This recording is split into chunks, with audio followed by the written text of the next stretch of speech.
các bạn đã móc xong được 15 hàng mũi móc đơn. Tới hàng thứ 16 các bạn lấy len này.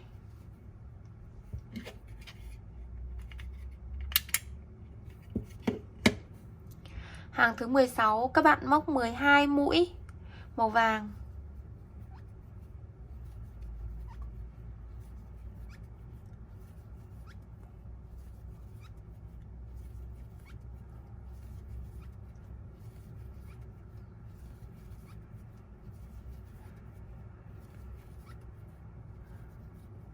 Tới mũi thứ 12 chúng ta sẽ thả cái sợi màu vàng xuống và lấy cái sợi màu trắng lên. Các bạn tiếp tục móc 19 mũi màu trắng.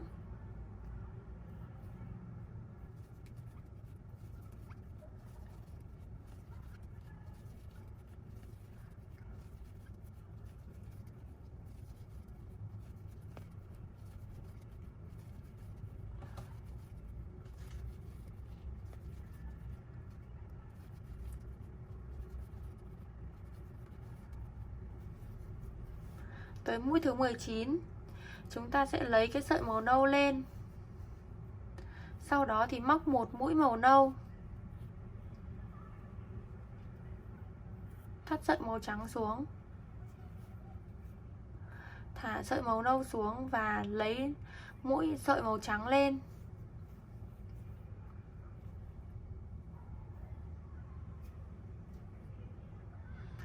Kế đến các bạn móc cho mình là 20 mũi màu trắng.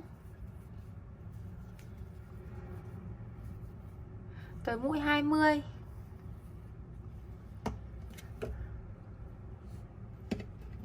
tới mũi 20 này thì các bạn bắt đầu lấy cái sợi màu vàng sang, cầm qua. Các bạn lưu ý là không lấy quá căng cái sợi màu vàng này nhé, giữ lại này.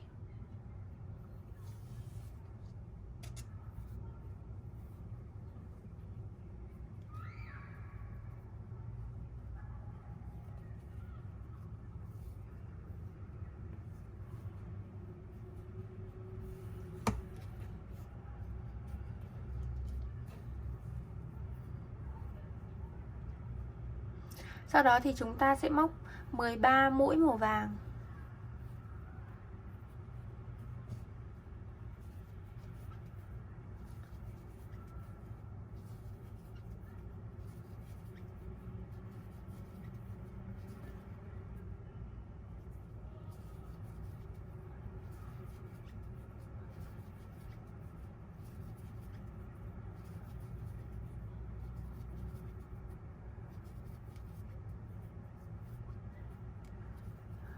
Quay lại, chúng ta móc hàng 17. Các bạn móc 14 mũi màu vàng.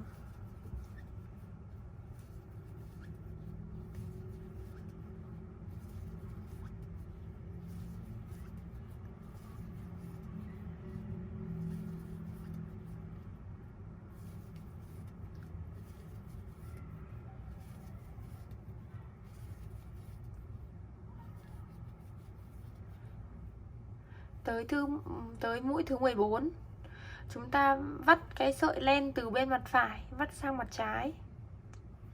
Cứ đến hàng chẵn thì các bạn lại lấy cái sợi từ bên mặt phải vắt qua mặt trái. Còn hàng lẻ thì các bạn chỉ cần thả len là xong. Tiếp tục chúng ta lấy sợi màu trắng.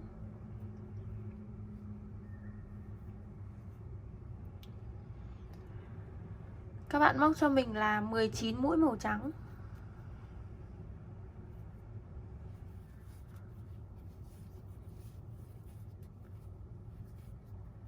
Tới mũi thứ 19 chúng ta lại vắt cái sợi sang, dùng cái sợi màu nâu móc một mũi màu nâu,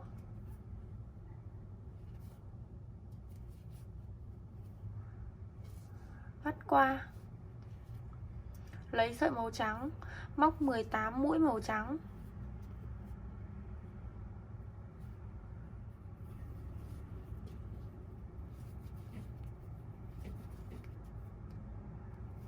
Mũi thì các bạn chỉ móc nửa mũi 18 như thế này thôi, rồi lại vắt dây qua. Sau đó thì chúng ta sẽ lấy cái sợi màu vàng ở bên đây, cầm sang.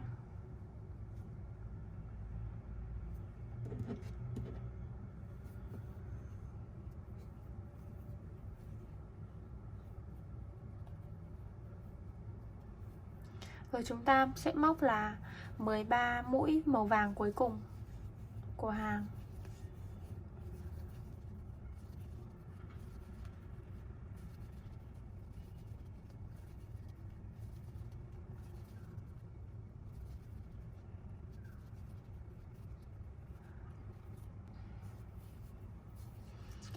Đã xong hàng 17. Chúng ta bắt đầu hàng 18.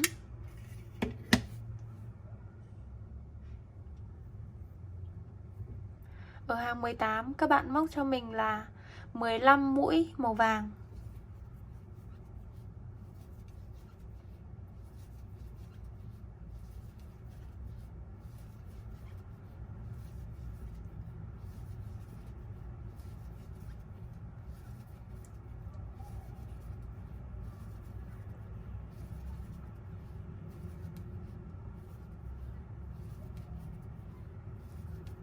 Tới mũi 15 các bạn thả dây xuống, lấy sợi màu trắng lên,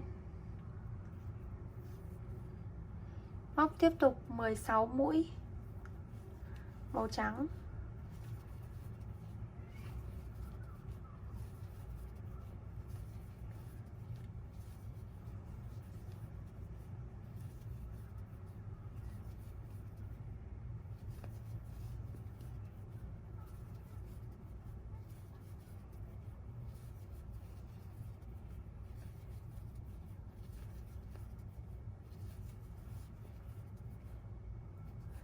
Mười 16 các bạn móc một nửa thôi. Chúng ta sẽ lấy một sợi màu nâu lên, móc một mũi màu nâu, thả sợi màu nâu xuống, lấy sợi màu trắng lên, móc 18 mũi màu trắng.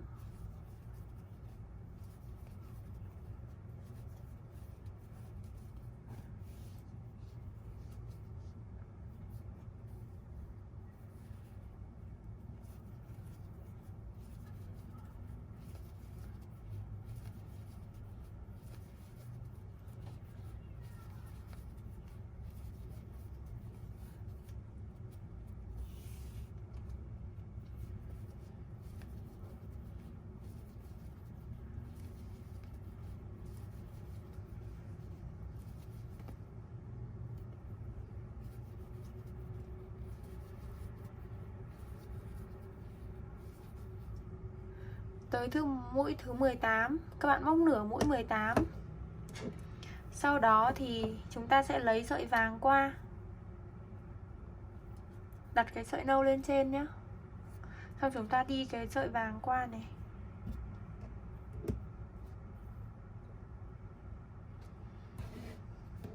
giữ lại, cầm lên.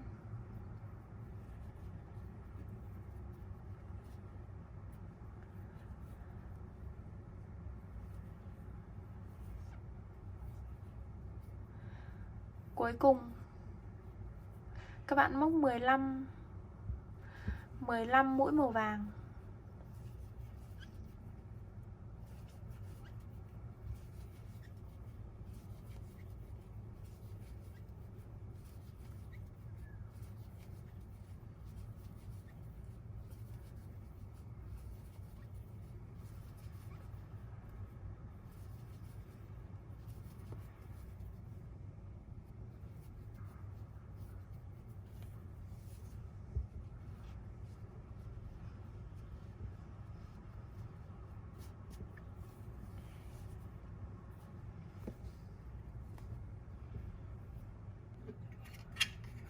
Tới hàng số 19 các bạn móc cho mình như sau. Tiếp tục là lên một mũi bính, quay lại, chúng ta sẽ móc 16 mũi đơn màu vàng.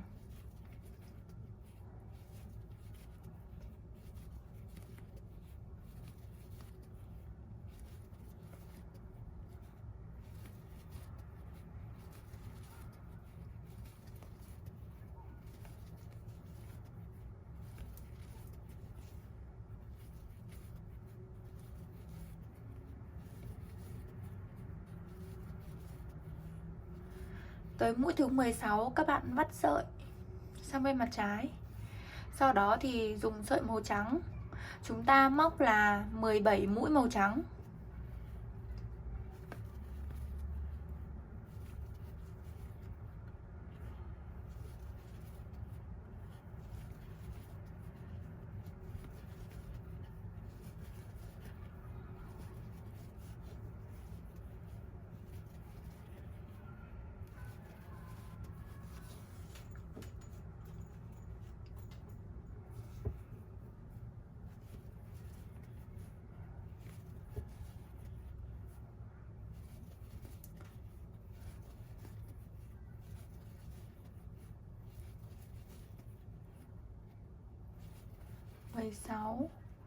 Tới mũi thứ 17 chúng ta lại vắt sợi. Sau đó thì các bạn móc một mũi màu nâu,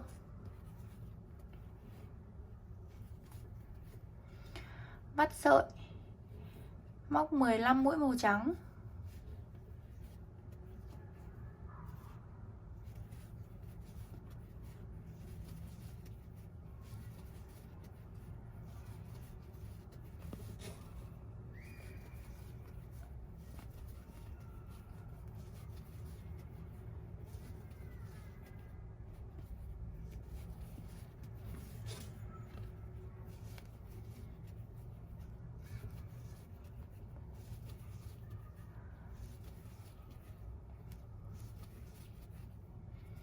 Tới mũi thứ 15 chúng ta vắt sợi. Sau đó thì các bạn vắt cái sợi màu vàng qua. Chúng ta chỉ lấy trùng thôi.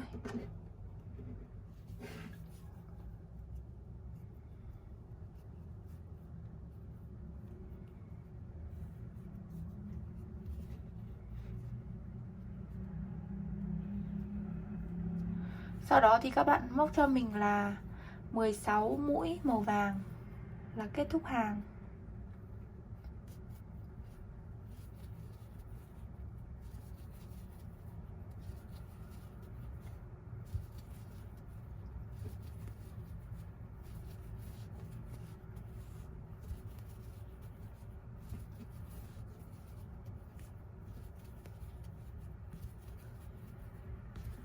Mười ba, 14, 15, 16. Lên một mũi, quay lại, móc hàng số 20. Tới hàng 20 các bạn tiếp tục móc cho mình là 17 mũi màu vàng.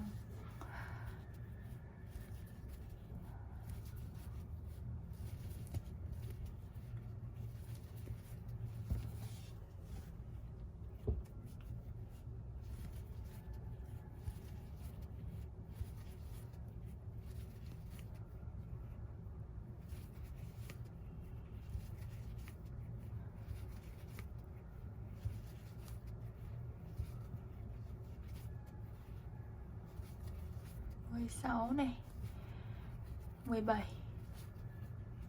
Thả len vàng xuống, chúng ta tìm sợi màu trắng, móc lên là 14 mũi màu trắng.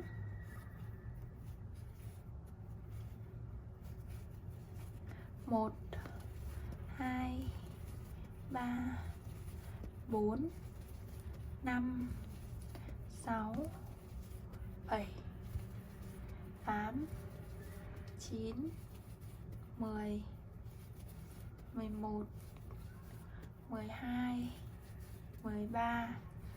Tới mũi thứ 14 các bạn sẽ thả sợi màu trắng xuống và móc một mũi màu nâu, lấy len này, đâm xuống này, lấy len lên thả xuống, lấy sợi màu trắng, móc 16 mũi màu trắng.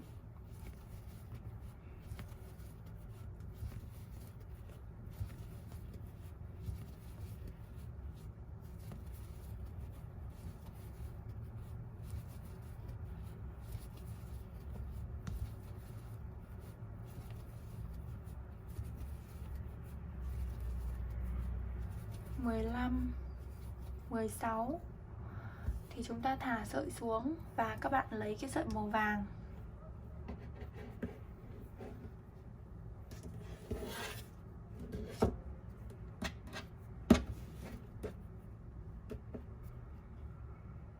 chùm qua.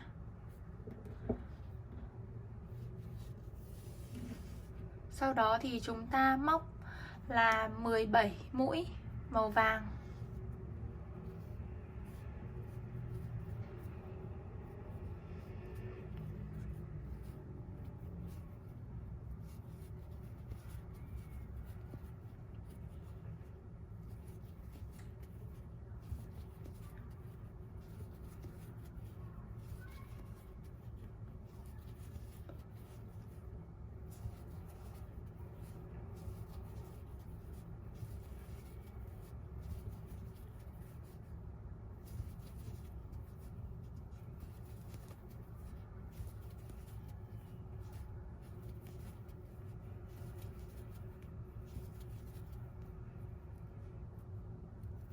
Mũi thứ 17 là kết thúc hàng.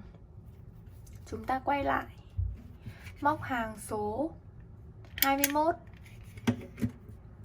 Tới hàng số 21 các bạn móc cho mình như sau. Chúng ta sẽ móc là 20 mũi đơn màu vàng, 11 mũi đơn màu trắng, 5 mũi đơn màu nâu, 10 mũi đơn màu trắng và 19 mũi đơn màu vàng. Đầu tiên các bạn móc cho mình là 20 mũi đơn màu vàng.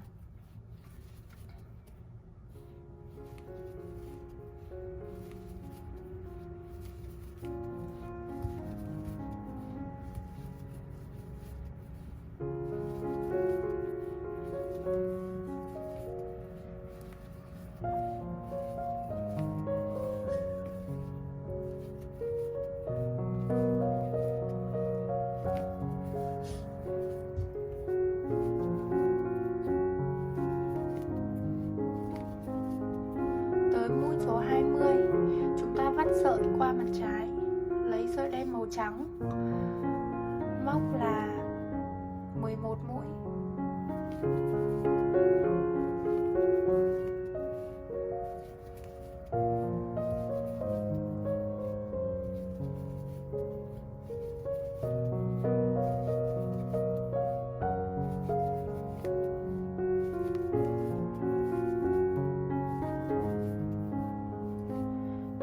Thứ 11 các bạn vắt sợi cho mình. Sau đó thì chúng ta lấy cái sợi màu nâu, móc là 5 mũi màu nâu.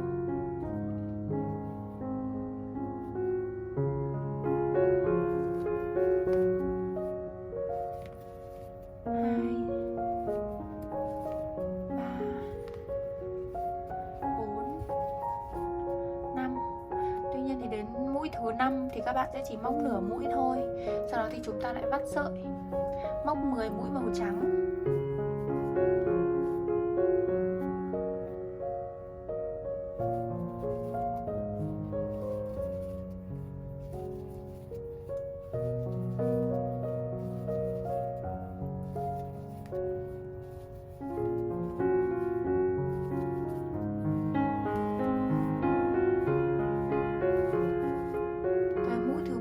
Các bạn vắt sợi.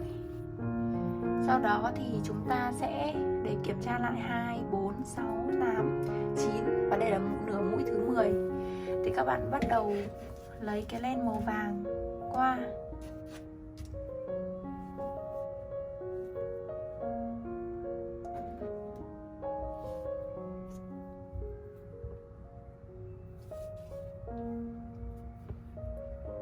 Các bạn móc lên là 19 mũi màu vàng.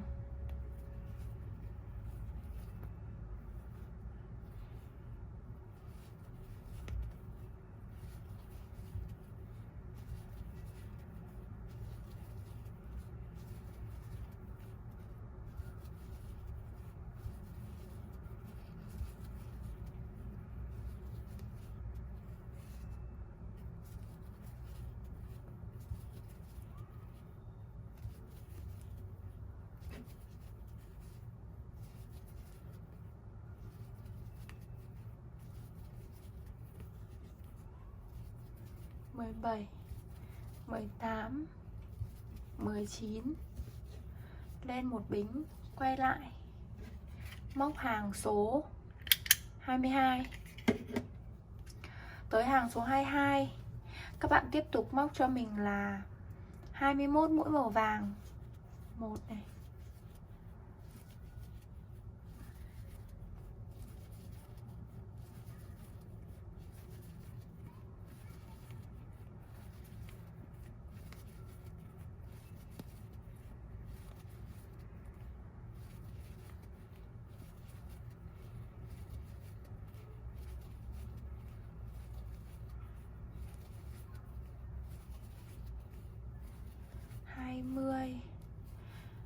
21.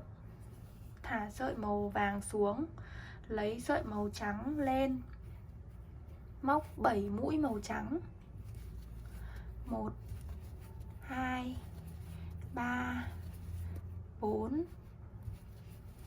5 6. Tới mũi thứ 7, các bạn thả sợi màu trắng xuống, móc nửa mũi màu nâu. Giờ chúng ta sẽ móc là 8 mũi màu nâu nhé. 1 2 3 4 5 6 7. Tới mũi thứ 8 các bạn thả len xuống.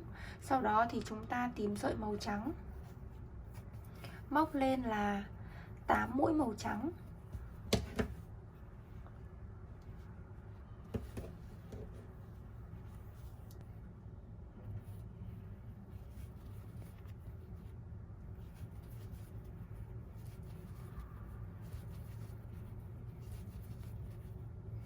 Tới mũi thứ 7 các bạn thả len xuống. Sau đó thì chúng ta lấy cái sợi len màu vàng,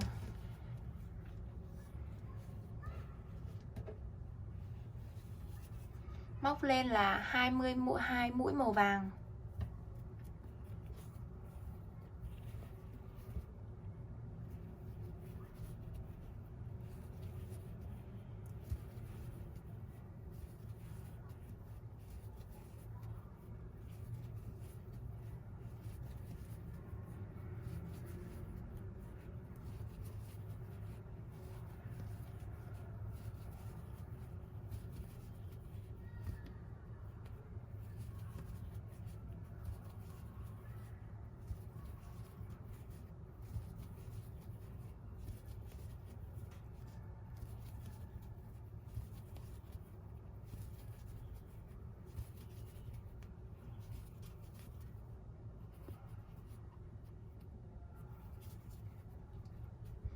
Kết thúc hàng số 22, các bạn chuyển sang hàng số 23.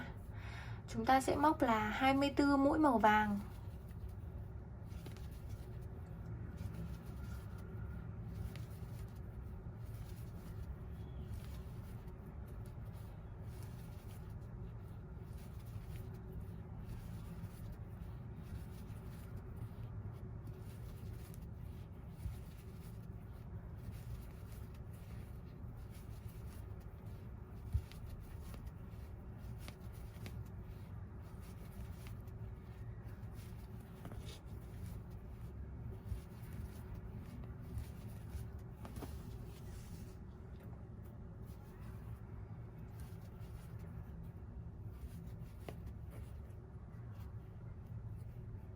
Tới mũi thứ 24, các bạn lại tiếp tục vắt sợi. Sau đó mình lấy cái sợi len màu trắng lên, móc là 6 mũi màu trắng.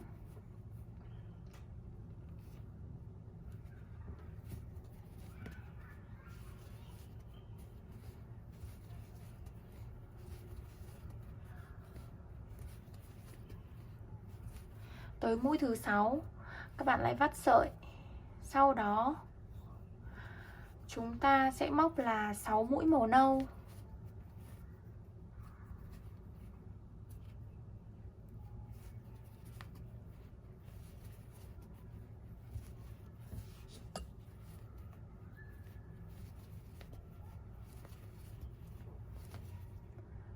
Tới mũi thứ 6 chúng ta lại vắt sợi. Sau đó thì móc 6 mũi màu trắng.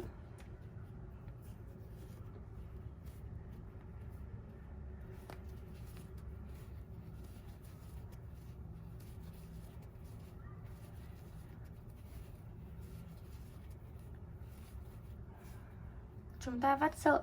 Sau đó thì tìm sợi dây màu vàng,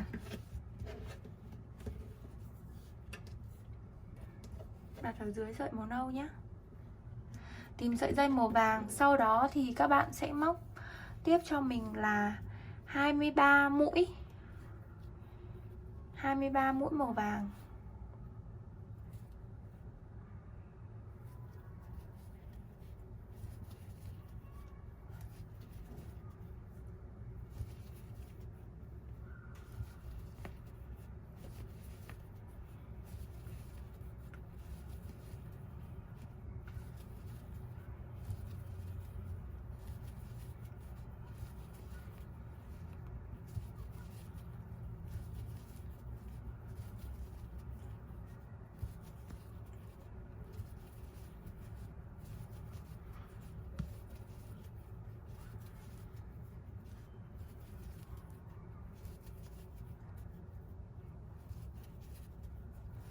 lên một bính, quay lại móc hàng số 24. Tới hàng thứ 24 thì các bạn chỉ cần móc cho mình là 25 mũi màu vàng, 15 mũi màu trắng và 25 mũi màu vàng. Chúng ta sẽ không cần móc đến sợi màu nâu nữa.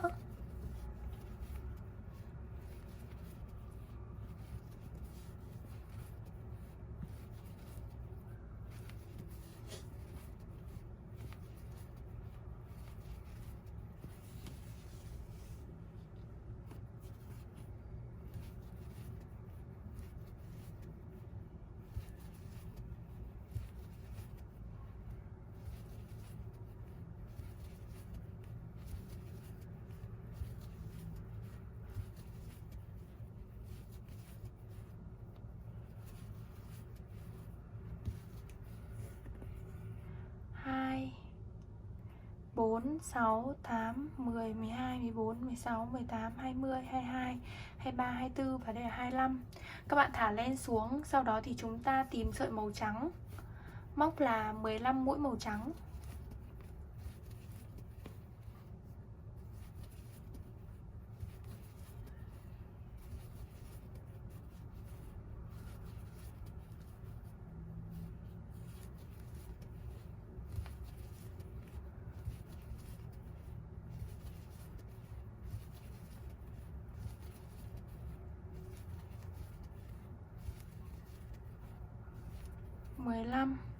Thả lên xuống.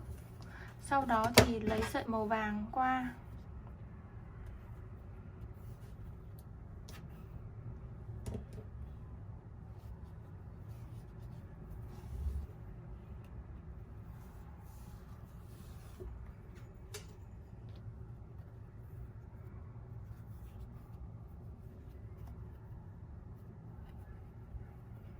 Chúng ta tiếp tục móc là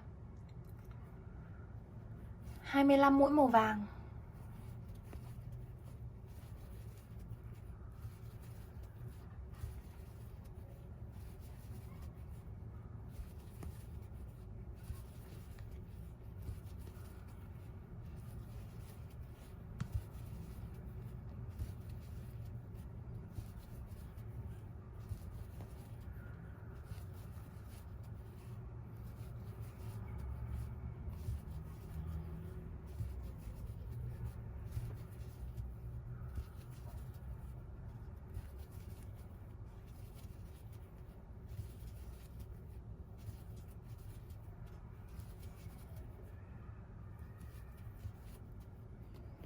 Các bạn lên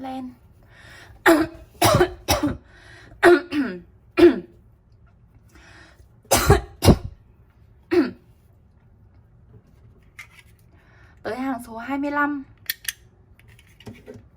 Các bạn móc cho mình là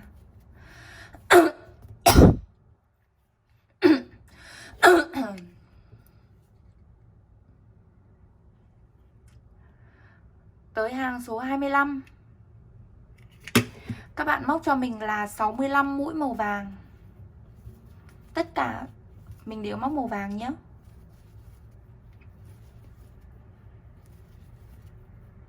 Chúng ta gặp nhau tại cuối hàng khi mà các bạn đã móc xong 65 mũi đơn màu vàng.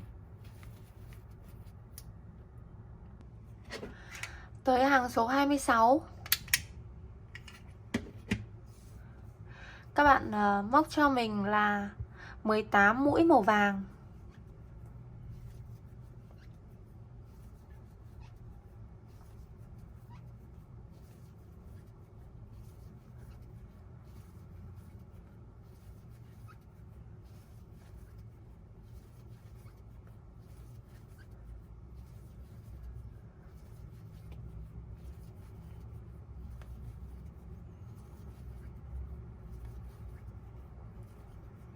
Tới mũi số 18. Các bạn móc cho mình là 2 mũi nâu. Chúng ta lấy cái sợi màu nâu từ đây. Lấy cái sợi màu nâu từ đây nhé. Các bạn sẽ móc cho mình là 2 mũi nâu.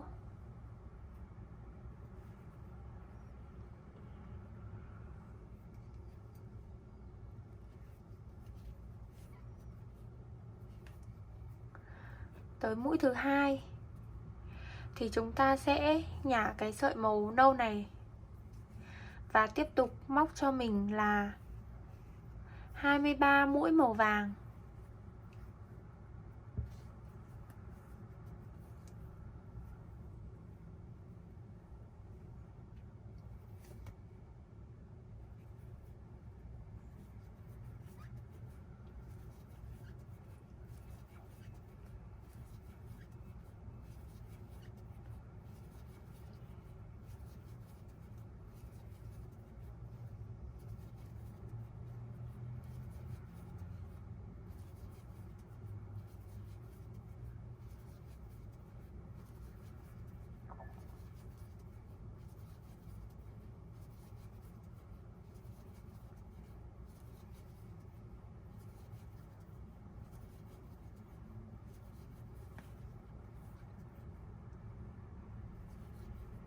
Đến mũi thứ 23 đến mũi thứ 23 các bạn lại lấy cái sợi nâu ở đây vắt sang.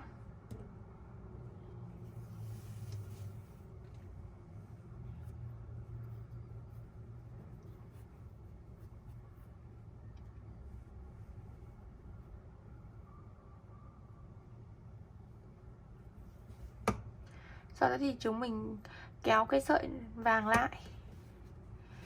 Các bạn mở cái phần này ra này.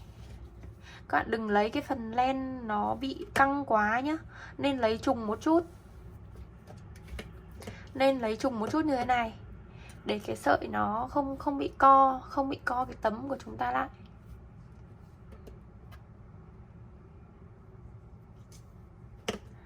Tiếp theo các bạn sẽ móc cho mình là 3 mũi nâu.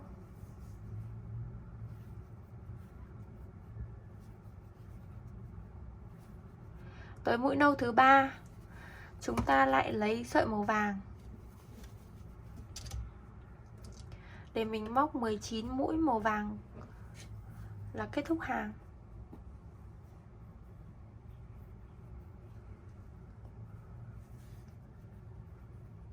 Kéo sợi nâu xuống, móc 19 mũi màu vàng.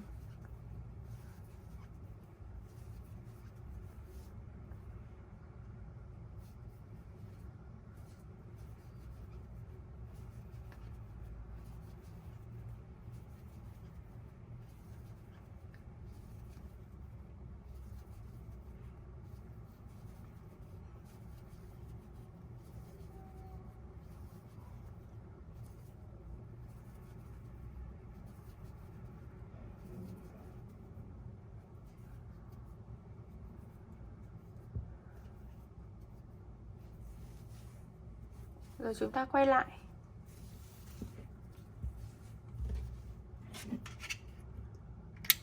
Tới hàng số 27 các bạn móc cho mình là 18 mũi màu vàng.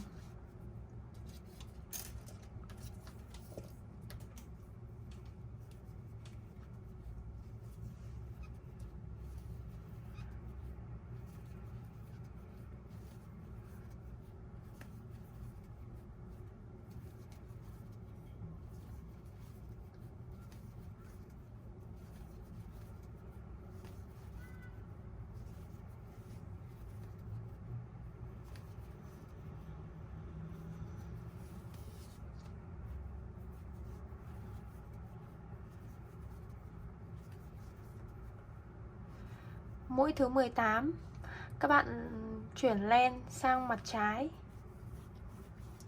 Sau đó thì chúng ta tiếp tục móc 2 mũi màu nâu.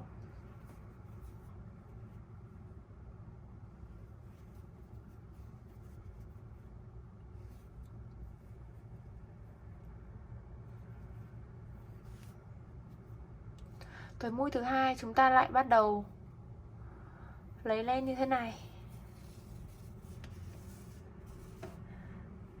Sau đó thì các bạn móc 26 mũi màu vàng.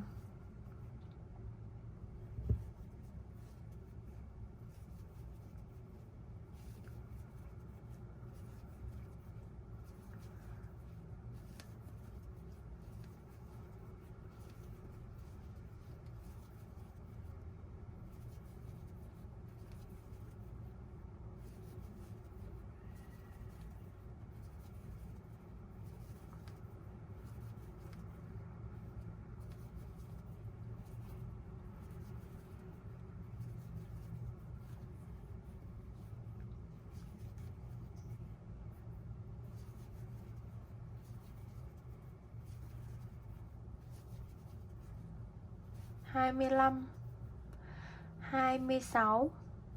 Các bạn vắt sợi sang bên mặt trái. Sau đó thì dùng cái sợi màu nâu ở đây nối qua.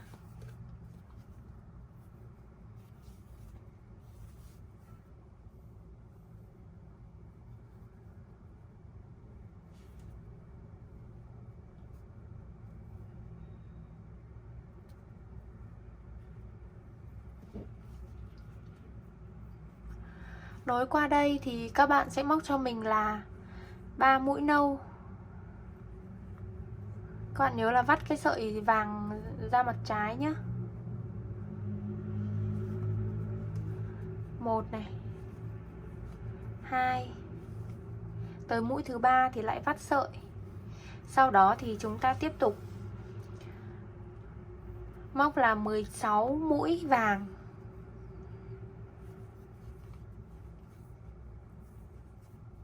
1 này, 2, 3, 4, 5, 6, 7, 8, 9, 10, 11, 12, 13, 14, 15 và 16. Lên một mũi.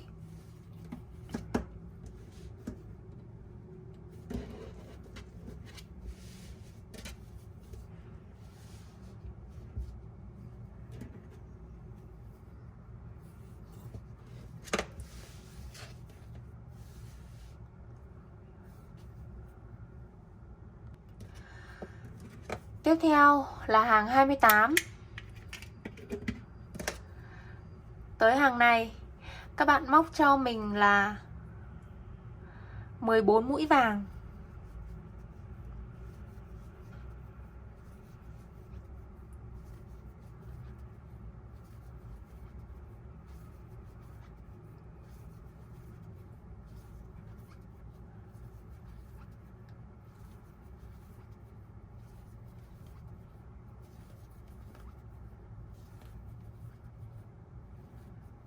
Mười 14 thì các bạn thả xuống. Sau đó chúng ta lấy cái sợi len màu nâu. Các bạn móc cho mình là 3 mũi màu nâu.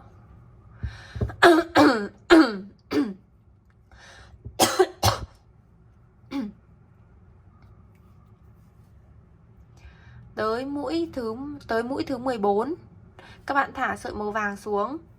Sau đó thì lấy sợi màu nâu lên. Móc cho mình là 3 mũi màu nâu. Rút sợi màu vàng cho nó chặt.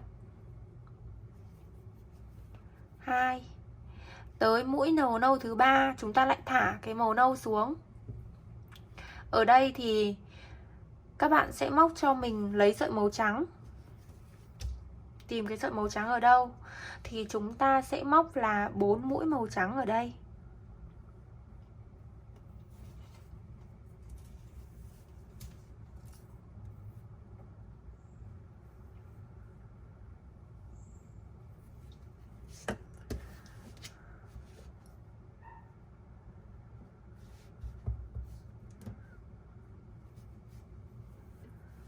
Chúng ta sẽ móc 4 mũi màu trắng.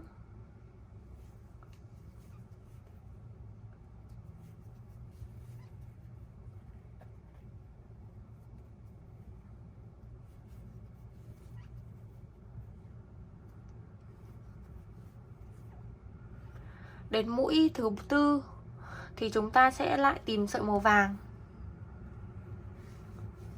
Tìm sợi len màu vàng. Các bạn sẽ móc cho mình là 16 mũi màu vàng.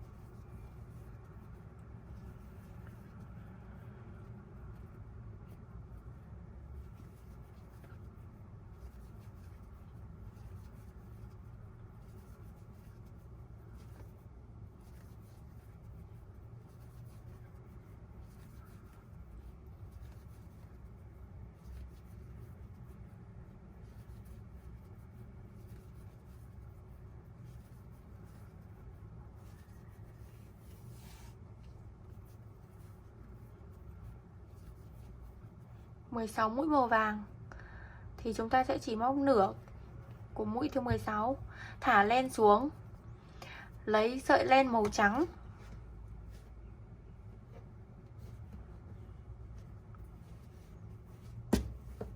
lấy sợi len dở màu trắng,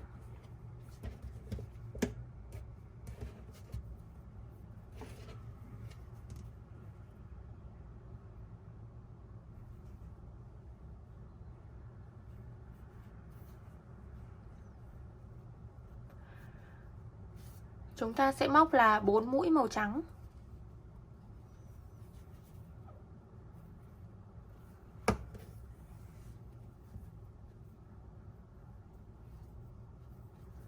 Một, hai. Các bạn rút cái sợi màu vàng nhé. Đó.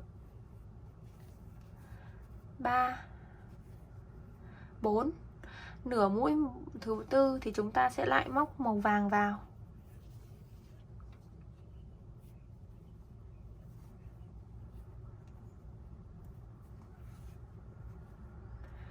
Các bạn sẽ móc cho mình là 2 mũi màu vàng. Thì đến cái mũi thứ hai chúng ta lại gài cái màu, thì chúng ta lại lấy cái màu nâu.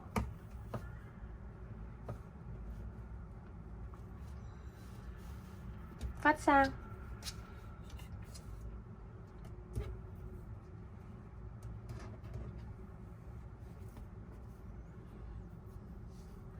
Sợi màu nâu thì chúng ta sẽ móc là 2 mũi màu nâu.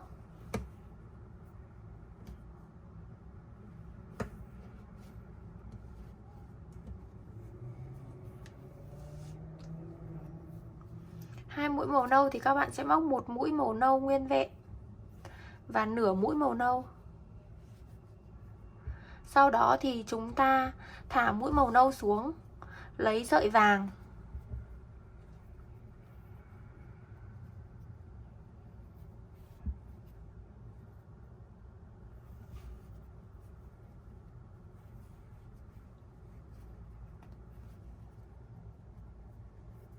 lấy sợi màu vàng móc nốt 17 mũi còn lại.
Như vậy là chúng ta đã móc xong hàng số 31. Ở phía mặt trái thì nhìn nó sẽ rất là lằng nhằng như này. Tuy nhiên thì sang đến mặt phải, ở hàng số 32,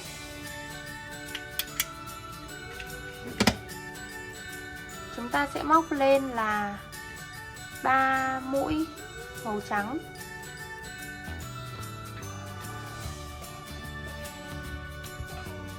Tới mũi thứ 3, các bạn thả sợi xuống này. Tới mũi thứ 3, chúng ta lấy sợi nâu. Các bạn sẽ móc một mũi màu nâu. Chúng ta lại thả sợi màu nâu xuống, tìm sợi màu vàng. Chúng ta sẽ móc là 15 mũi màu vàng nhé. Một này,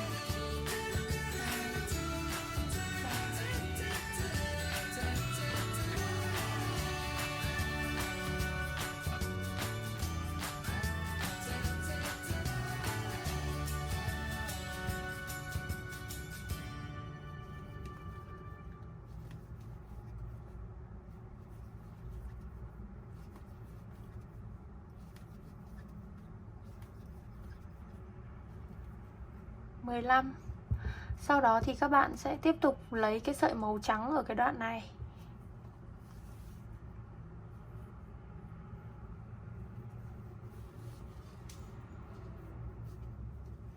Chúng ta móc 4 mũi.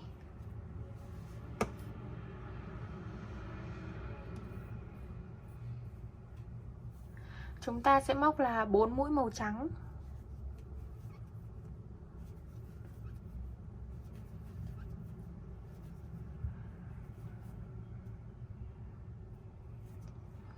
Tới mũi thứ tư, các bạn nhả sợi màu trắng này và tiếp tục móc sợi màu vàng.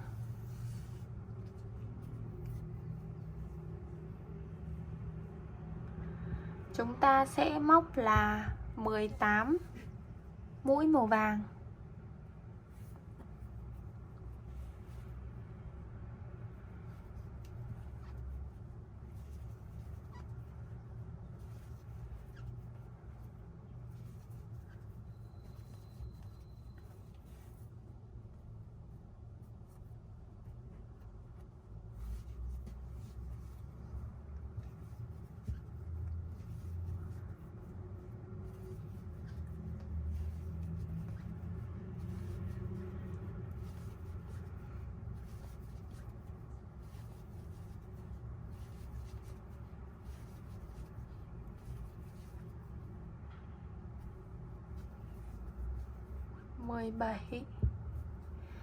Tới mũi thứ 18, các bạn lại nhả sợi màu vàng ra và chúng ta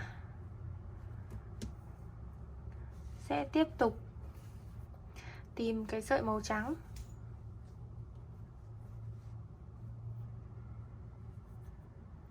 Sợi màu trắng này chúng ta sẽ móc là 4 mũi trắng.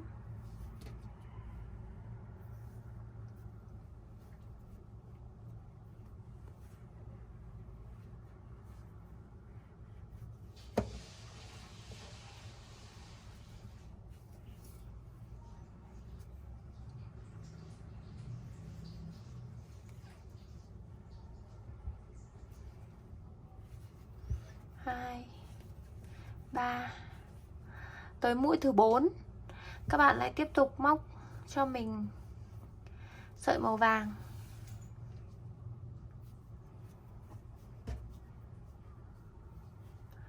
Móc 19 mũi màu vàng.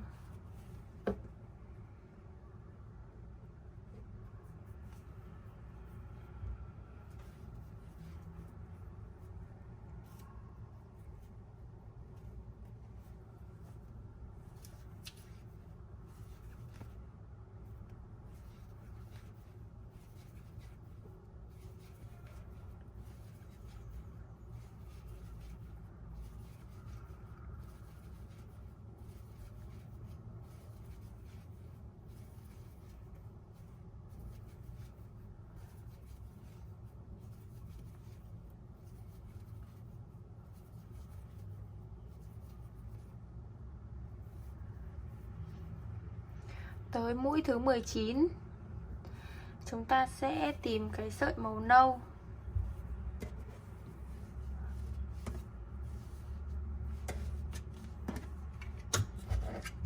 Tìm cái sợi màu nâu ở đây.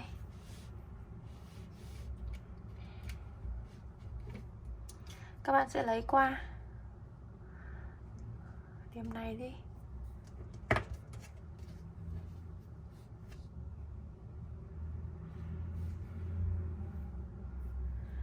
Các bạn sẽ móc cho mình là 1 mũi màu nâu.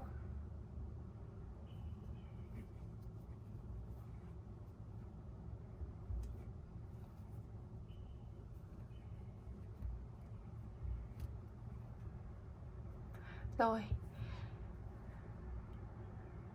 chúng ta lấy len lên. Tại mũi màu nâu này thì các bạn sẽ gây cho mình ở cái hàng tiếp theo đến một ở đây, ở đến cuối. Sorry, mình xin lỗi các bạn, là đến mũi cuối này thì các bạn sẽ móc 1 mũi màu nâu. Tuy nhiên thì ở hàng tiếp theo thì chúng ta lại móc 1 mũi màu trắng, nên là chúng ta sẽ chỉ móc nửa mũi như thế này thôi. Sau đó thì thả sợi xuống và lấy sang sợi màu trắng luôn.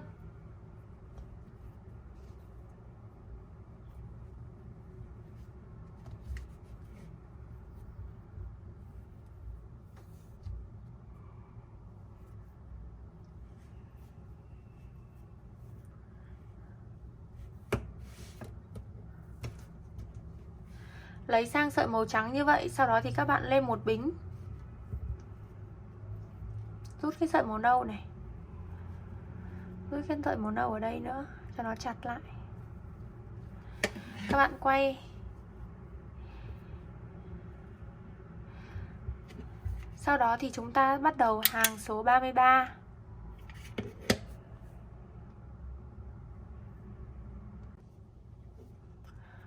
Ở hàng số 33, các bạn sẽ móc cho mình một mũi màu trắng. Thì chúng ta chỉ lên nửa như thế này thôi. Sau đó thì vắt sợi sang phía tay phải, sang phía mặt trái. Vắt sợi sang phía mặt trái. Sau đó thì chúng ta lấy len màu nâu.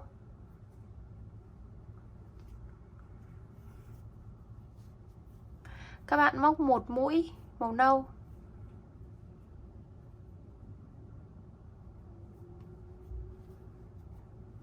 Các bạn lại vắt sợi. Sau đó thì chúng ta lấy len màu vàng. Các bạn sẽ móc cho mình là 59 mũi màu vàng.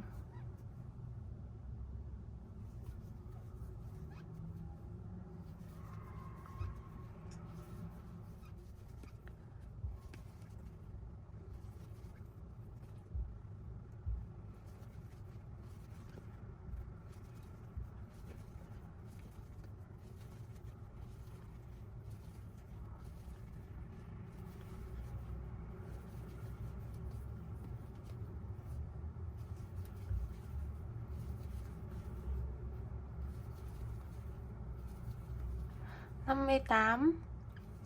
Đến số mũi thứ 59 chúng ta lại vắt sợi sang mặt trái. Sau đó thì các bạn sẽ tìm sợi len màu nâu. Móc cho mình là một mũi màu nâu và 3 mũi màu trắng.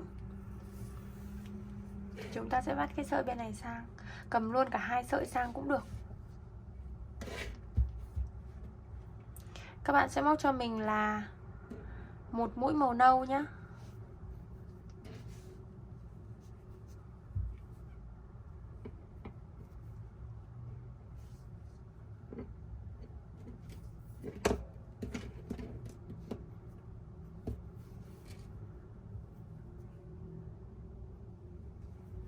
Một mũi màu nâu, vắt sợi, lấy sợi màu trắng, móc 3 mũi.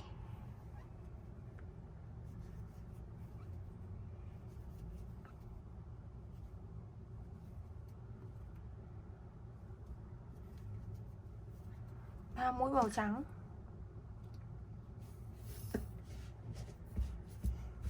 Đó. Như vậy là mình đã hướng dẫn xong hàng số 33. Tiếp tục hàng số 34. Các bạn sẽ lấy len này.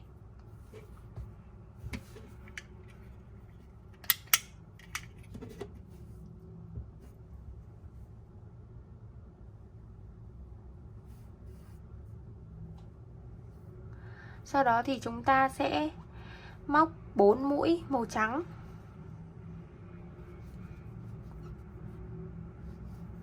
Đến mũi thứ tư, các bạn thả cái sợi trắng xuống, lấy cái sợi len màu nâu.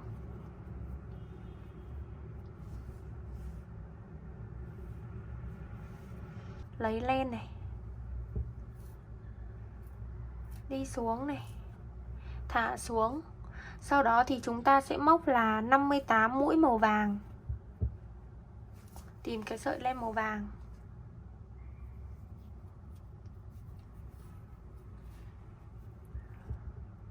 Rút sợi màu nâu, rút sợi màu trắng, móc 58 mũi màu vàng. Sau khi móc xong 58 mũi màu vàng xong thì các bạn sẽ móc cho mình một mũi màu nâu và một mũi màu trắng là kết thúc hàng.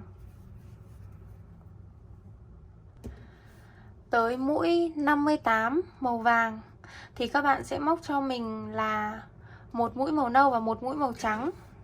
chúng ta sẽ tìm sợi màu trắng.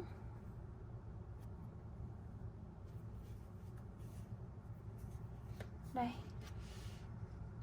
Các bạn sẽ móc một mũi màu nâu trước.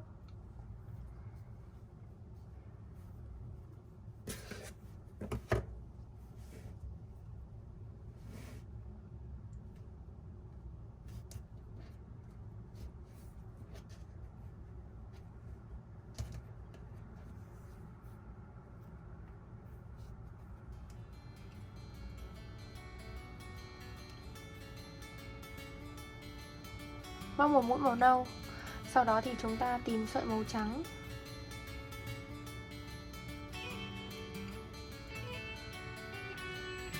Lấy len qua. Móc một mũi màu trắng.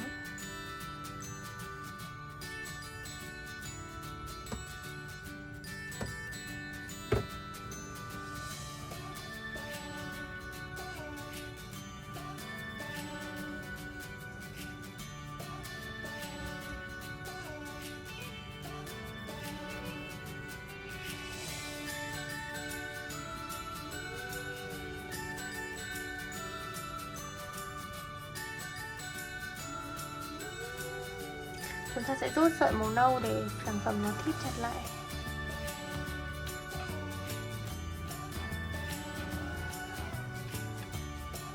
Rút cả sợi màu vàng nữa. Đó, và nó sẽ chặt cái mũi này lại.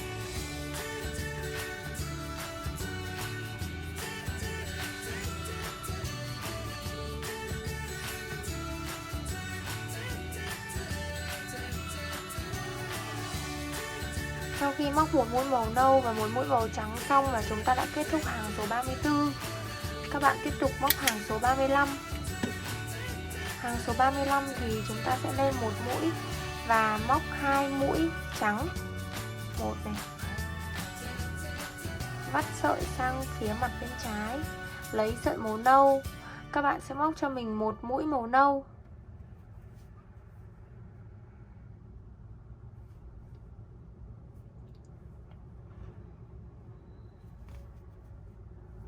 Vắt sợi màu nâu sang, các bạn sẽ móc cho mình là 3 mũi màu vàng.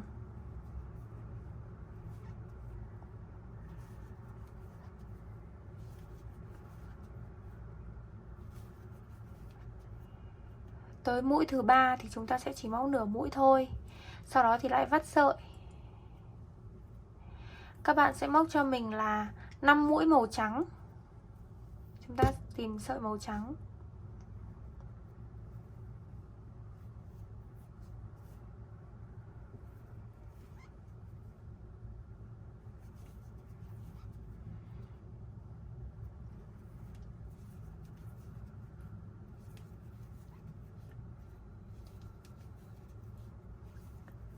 Tới mũi thứ 5 chúng ta vắt sợi.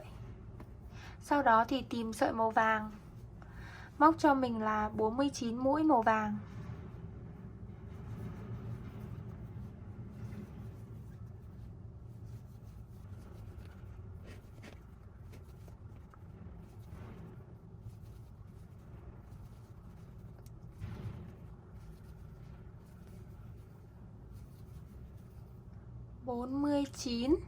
Thì chúng ta sẽ kéo sợi sang đây. Và các bạn móc cho mình một mũi nâu.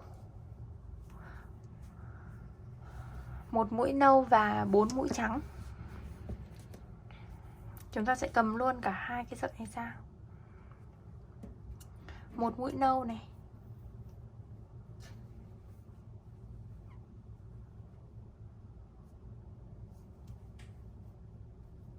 Vắt sợi sang. Và 4 mũi trắng để kết thúc hàng.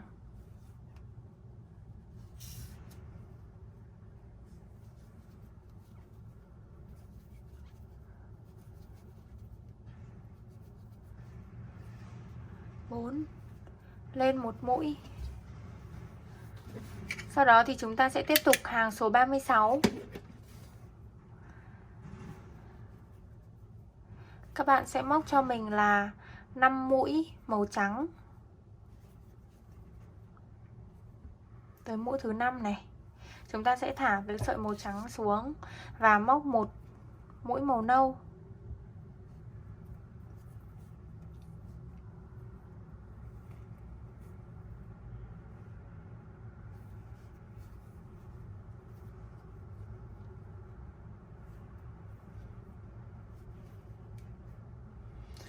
Móc một mũi màu nâu này thì các bạn lại thả cái sợi màu nâu xuống. Tiếp tục móc 8 mũi màu vàng.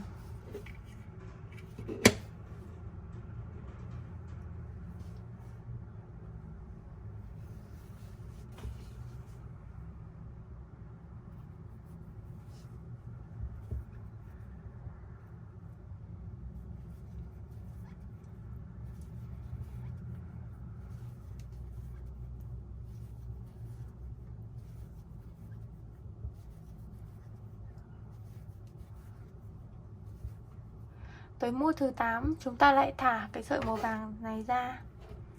Và các bạn móc 38 mũi màu nâu. Lấy sợi màu nâu.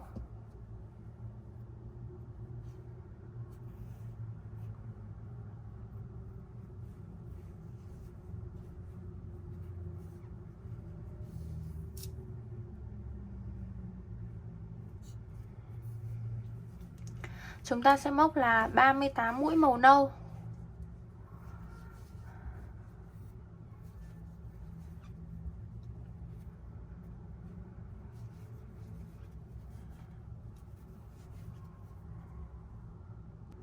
Sau khi móc xong được là 38 mũi màu nâu thì các bạn tiếp tục tìm sợi màu vàng và móc cho mình là 2 mũi màu vàng.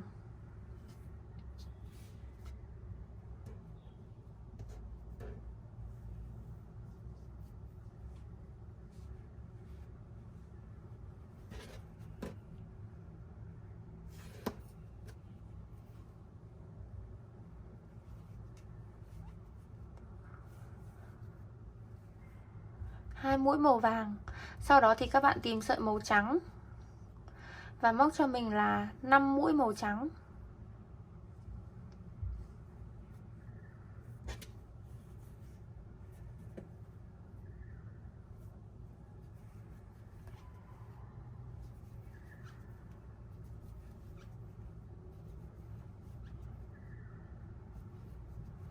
Tới mũi thứ 5 thì chúng ta sẽ tiếp tục tìm sợi màu vàng và móc lên 3 mũi màu vàng.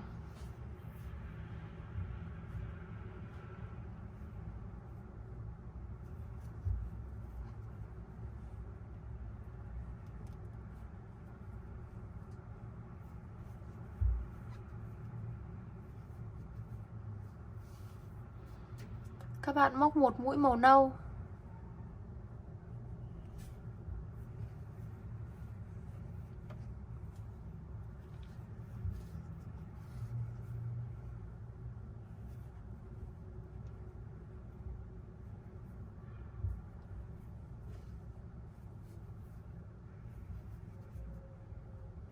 Và cuối cùng là 2 mũi màu trắng.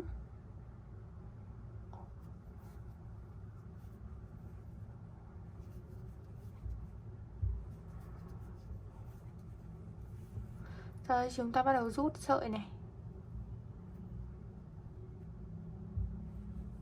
Đó. Như vậy là chúng ta đã móc xong hàng số 36. Các bạn lấy len vòng qua. Ở hàng số 37 chúng ta sẽ móc 3 mũi màu trắng.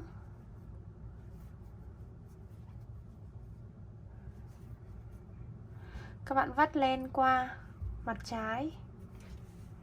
Tìm sợi màu nâu.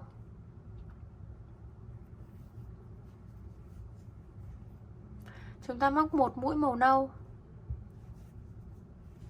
Vắt len qua. Các bạn sẽ móc 3 mũi màu vàng.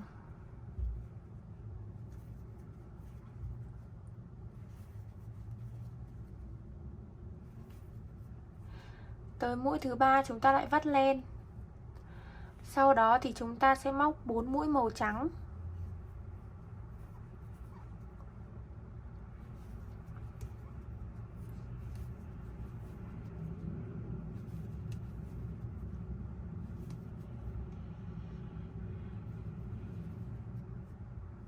Thì tới mũi thứ 4 thì các bạn sẽ chỉ móc nửa mũi thôi. Mình quên mất. Xong chúng ta lại vắt lên. Các bạn sẽ móc 2 mũi màu vàng.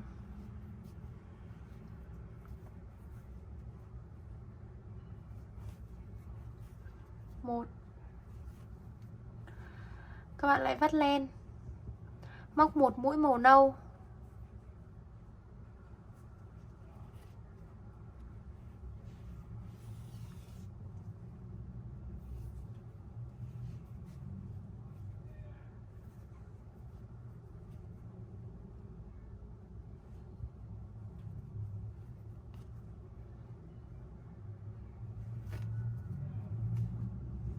Móc 1 mũi màu nâu thì chúng ta sẽ chỉ lấy nửa như này thôi. Sau đó lại vắt lên. Móc 37 mũi màu trắng.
Ba mươi tư, 35, 36, 37. Thì các bạn lại vắt lên. Sau đó thì chúng ta sẽ móc 1 mũi màu nâu.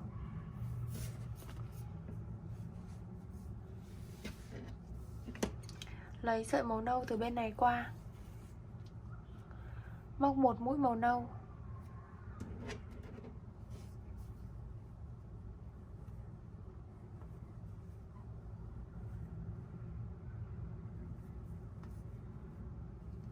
Vắt len nâu qua.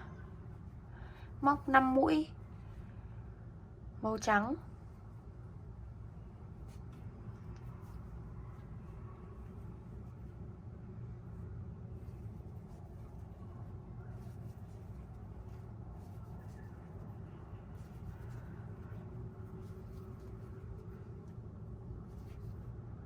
Năm mũi màu trắng. Vắt len. Sau đó thì móc 1 mũi màu vàng. Giờ thì sợi vàng nó ở tận bên này cơ. Chúng ta sẽ vắt sang đây. Móc 1 mũi màu vàng.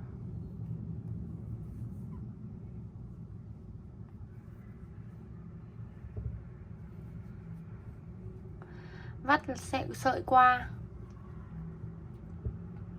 Móc 1 mũi màu nâu.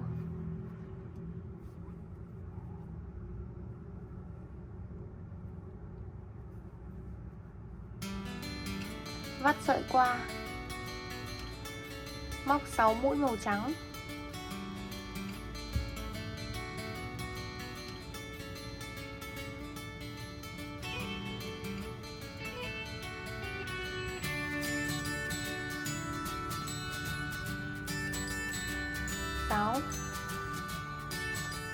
Kết thúc hàng số 57.